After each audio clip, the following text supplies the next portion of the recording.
Chapter 2. How the Lord has covered the daughter of Zion with a cloud in his anger.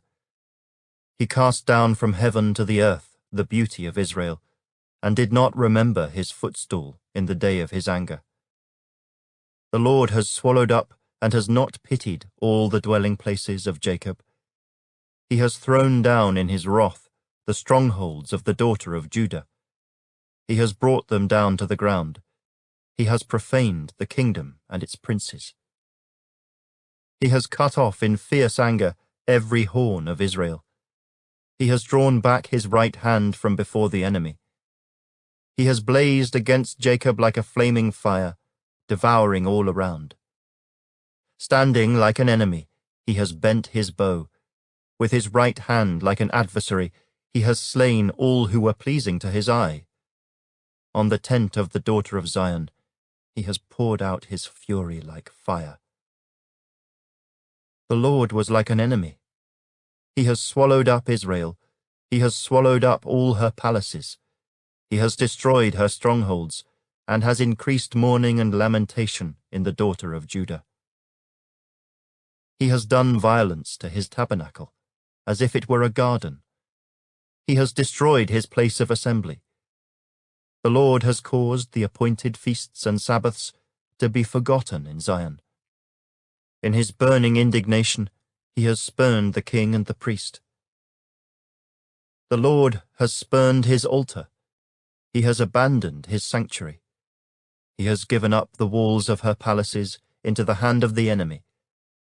They have made a noise in the house of the Lord, as on the day of a set feast. The Lord has purposed to destroy the wall of the daughter of Zion. He has stretched out a line. He has not withdrawn his hand from destroying. Therefore he has caused the rampart and wall to lament. They languished together. Her gates have sunk into the ground.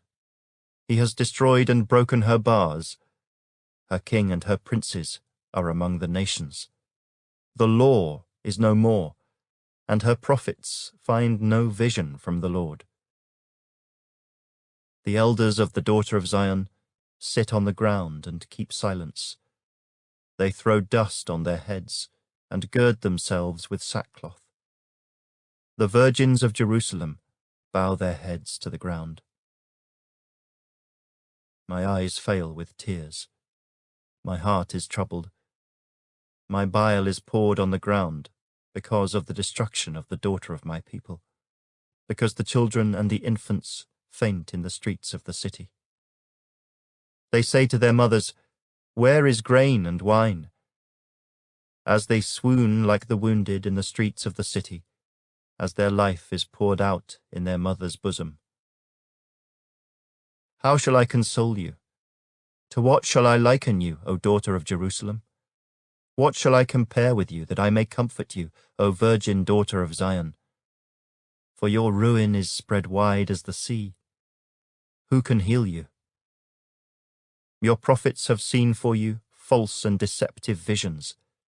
They have not uncovered your iniquity, to bring back your captives, but have envisioned for you false prophecies and delusions.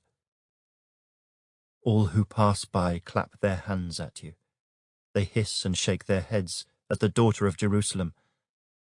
Is this the city that is called the perfection of beauty, the joy of the whole earth?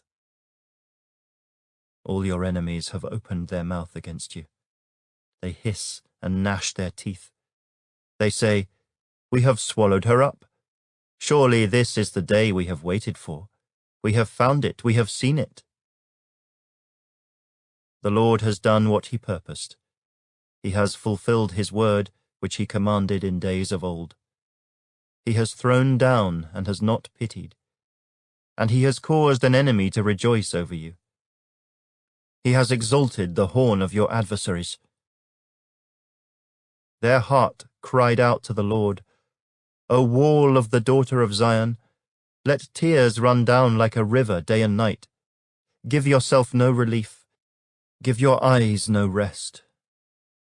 Arise, cry out in the night at the beginning of the watches. Pour out your heart like water before the face of the Lord. Lift your hands toward him, for the life of your young children, who faint from hunger at the head of every street. See, O Lord, and consider, to whom have you done this? Should the women eat their offspring, the children they have cuddled? Should the priest and prophet be slain in the sanctuary of the Lord? Young and old lie on the ground in the streets. My virgins and my young men have fallen by the sword. You have slain them in the day of your anger. You have slaughtered and not pitied. You have invited as to a feast day the terrors that surround me. In the day of the Lord's anger, there was no refugee or survivor. Those whom I have borne and brought up, my enemies have destroyed.